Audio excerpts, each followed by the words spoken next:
இப்போ நெறைய பேர் பார்த்தீங்கன்னா சார், ரியல் எஸ்டேட்ல ஃபோக்கஸ் பண்ணுங்க. கோல்டு வந்து சாமானியனோட கைய மீறி போயிடுச்சு.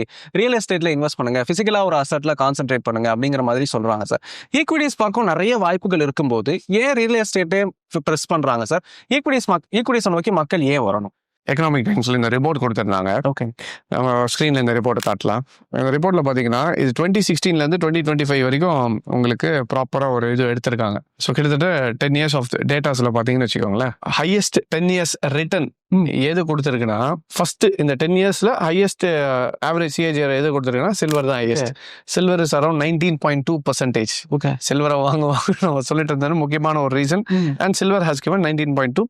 Second is gold at 18.1%. Third one என்னன்னு பார்த்தீங்கன்னா, இட்ஸ் மிட் கேப் ஃபண்ட்ஸ் வந்து 16.5% கொடுத்துருக்கு. அண்ட் லார்ஜ் கேப் வந்து 12.8. ஸோ எல்லாருக்குமே தெரியும், நிஃப்டி 50யோட ஆவரேஜ் ரிட்டர்ன்ஸ் பார்த்தீங்கன்னா 12 to 14% depending on the market condition. So அந்த 12.8ன்றது ஆவரேஜ் எப்பவுமே கொடுக்குறது 10 yearsல கொடுத்துச்சு. Small cap has given 12.4.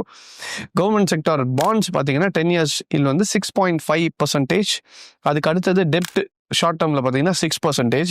Real estate இந்த 10 வருஷத்துல ஆவரேஜ் பார்த்தீங்கன்னா 4.7%. ஓகே. கடந்த 10 வருஷத்துல நடந்த ரெக்கார்ட்.